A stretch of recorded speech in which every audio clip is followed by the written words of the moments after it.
regression is basically defined as a period where your child's sleep gets worse, and that could be their naps or their nighttime sleep.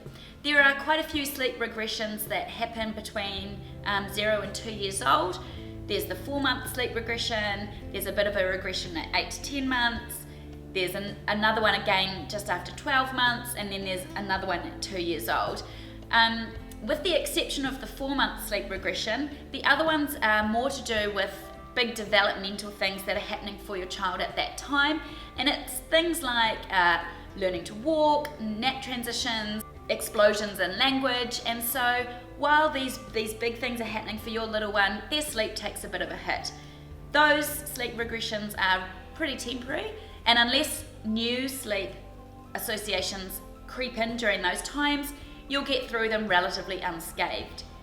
The 4-month sleep regression is a different kettle of fish, and that one marks a massive permanent change in the way that your baby's sleep operates, which is marked by increased catnapping and more frequent night waking. So there are some things you need to look at to help get through that 4-month sleep regression. Unless you kind of address some of the changes that are happening at that time, that sleep regression can last forever. If you'd like more information about the 4-month sleep regression or any of the other sleep regressions, we've got a lot of articles on our website and also more videos on our YouTube channel about all of the different sleep regressions your little one's going to encounter. Firstly, if your baby is under 3 months old and your baby is sleeping well with a dummy, that's absolutely fine. Keep it, and as long as it's not causing a problem, that's absolutely fine to keep it. And same with even around 4 months old. If your baby's not waking overnight for a dummy run and for you to replace the pacifier, then the dummy is working for you. So just keep the dummy and it's not causing a problem. But some babies will genuinely wake just purely because they are so reliant on the pacifier that they need you to go in and replace it. So if that's happening to you, then it could be a good time to remove the dummy from all sleep. So to actually do that, you would need to replace the sleep association of the dummy or pacifier with something else, and make sure that there's lots of other positive sleep associations. And firstly, actually, you need to make sure that your child is even ready to go to sleep, and make sure they're good and tired to have a nap, and that will help aid in removing the dummy from sleeps. Between 4 and 6 months, if you're happy to keep replacing the dummy, then that's absolutely fine, you can keep on doing that. Over 6 months, if your child's still got a dummy and is still waking overnight for dummies, then it's a good time to start teaching them to put the dummy in themselves. And you can do this by getting some sort of comforter which can hold the dummies in place, and start teaching your child to reach for the comforter and put the pacifier in themselves. Catnapping is a very, very common stage, especially between about 4 and 6 months, and it does mark a period of big development in your baby's sleep, and the way your baby's sleep patterns are changing from being more like newborn sleep patterns to being a lot more mature.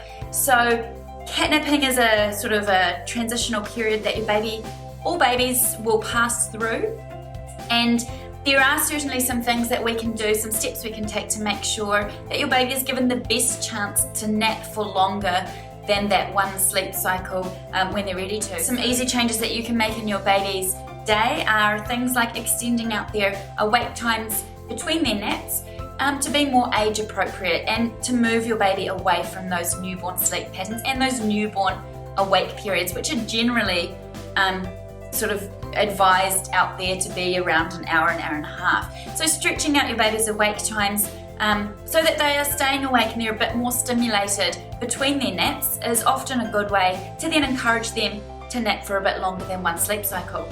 Also, on the flip side of that is making sure that your baby's not staying awake for too long between naps, because then of course they're going to get overtired, and overtired babies really only going to sleep for one sleep cycle. It can be quite hard to know what awake times to aim for. So we've got it all really specific for you in our sleep programs, which is broken down pretty much month by month at that age, to let you know what sort of the goals will be for your baby's wake times.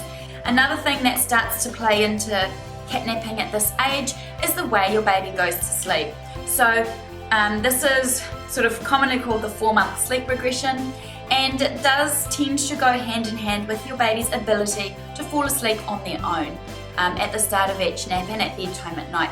And this means that when they naturally rouse at the end of a sleep cycle, if they're good and ready for a longer nap, they're able to sort of just roll over and go back to sleep again on their own and nap for longer.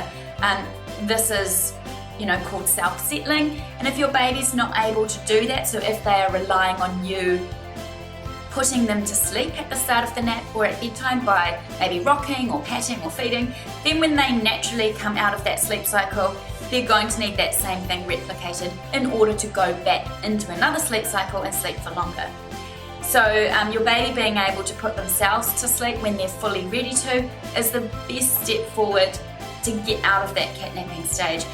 Sometimes, however, if everything else does line up right and your baby can self-settle, sometimes it's just a case of riding it out for a little while until their sleep consolidates a bit more. And generally, if everything else, if all those other boxes are ticked, that will normally sort of happen around the 6-month mark. If you need some help ticking any of those boxes, our sleep programs have all the information you need. So the first thing we would look at is the daytime sleep.